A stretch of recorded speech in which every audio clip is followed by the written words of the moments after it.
আমাদের সরকার যিনি প্রধান ছিলেন ফ্যাসিস্ট হাসিনা, উনি হলো বাংলাদেশ থেকে পালিয়ে গিয়েছেন। তো আমরা সেখানে দেখেছি যে হাসিনা পালিয়ে গিয়েছে, কিন্তু আইন বিচার বিভাগ যে রয়েছে, ব্যুরোক্রেসি রয়েছে, বিভিন্ন সংস্থা রয়েছে, সেখানে কিন্তু ফ্যাসিস্ট যে রিজিম রয়েছে সেটা এখনো বিদ্যমান রয়েছে, অর্থাৎ পুরো সিস্টেমটা এখনো রয়ে গিয়েছে। কিন্তু ছাত্র জনতার যে অভ্যুত্থানটা হয়েছিল, সেই অভ্যুত্থানটা হয়েছিল একটা দফার ভিত্তিতে। সেই দফাটা ছিল ফ্যাসিস্ট হাসিনার বিলোপ বা রিজিমের বিলোপ এবং হলো নিউ পলিটিক্যাল সেটেলমেন্ট, যা নতুন রাজনৈতিক বন্দোবস্ত। তো সেই কাজটার জন্যই কিন্তু যারা শহীদ হয়েছিলেন এবং আহত হয়েছিলেন তারা তাদের জীবনগুলো দিয়েছিল।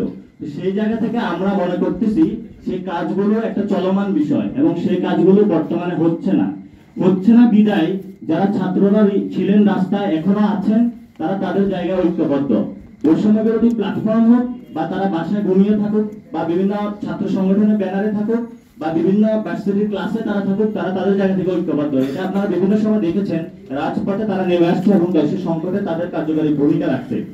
কিন্তু সেই সকল যারা ছাত্র রয়েছে তাদের পিছনে কিছু তরুণ ছিল, তাদের সাথে কিছু নাগরিক ছিল, আবার আবলা বৃদ্ধ বনিতা সকলে একসাথে তাদের পাশে ছিল। কেউ তাদেরকে পানি দিয়ে হেল্প করেছে, কেউ তাদেরকে বাসায় আশ্রয় দিয়েছে, কেউ তাদের জীবন দিয়েছে। কিন্তু বাংলাদেশের যে নাগরিক যে সেকশনটা রয়েছে তারা তাদের জায়গা থেকে ঐক্যবদ্ধ হয় নাই। সো আমরা এই প্ল্যাটফর্মের উদ্যোগে সেই নাগরিক সমাজকে একটি কমন গোল সেট করেছি। সেই কমন গোলটা হলো বাংলাদেশ কজ।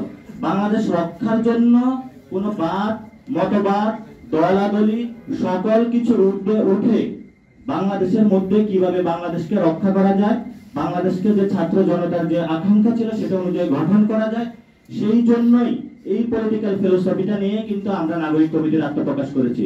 অর্থাৎ সেখানে আমাদের যে এক্সিস্টিং সিস্টেমে যে পলিটিক্যাল পার্টিগুলো রয়েছে, যে বিভিন্ন মতবাদ বাদ রয়েছে, সেগুলোর মধ্যে আমরা না গিয়ে কিভাবে বাংলাদেশকে আগামীর দিনে পুনর্গঠন করা যায়, বাংলাদেশকে রক্ষা করা যায়, ভিতরের শত্রু বাহিরের শত্রু এবং পুরা ওয়ার্ল্ড সিনারিওতে বাংলাদেশের একজন সিটিজেন গিয়ে কিভাবে ওয়ার্ল্ডে বলতে পারে যে আমি বাংলাদেশ হিসেবে প্রাউড ফিল করতে পারি। ওই জায়গা থেকে আমাদের নাগরিক প্ল্যাটফর্ম ছাত্র এবং জনতা যারা আছে সবাইকে নিয়ে হলো কাজ শুরু করেছে এবং আত্মপ্রকাশ করেছে। এবং আমরা এই পলিটিক্যাল ফিলোসফি একটা জায়গায় আমাদের ঐক্যমত, only Bangladesh cause, nothing else. সেখানে বিভিন্ন জনের চিন্তাগত জায়গা বিভিন্ন মতামত থাকতে পারে, এটা তার ব্যক্তিগত বিষয়, কিন্তু বাংলাদেশ প্রশ্নে আমরা সবাই ঐক্যবদ্ধ। সো প্রিভিয়াসলি আমরা দেখেছি বাংলাদেশের বহির শক্তি এবং ভিতরের শক্তি অনেকে ইন্টারভেন করেছে, যার জন্য ফ্যাসিস্ট রিজিমটা এত দীর্ঘ প্রক্রিয়া হয়েছে এবং আরো এটা দীর্ঘ প্রক্রিয়ার অংশ হিসেবে আমরা দেখছি যে তারা এখনো তাদের ষড়যন্ত্রগুলো রাখছে।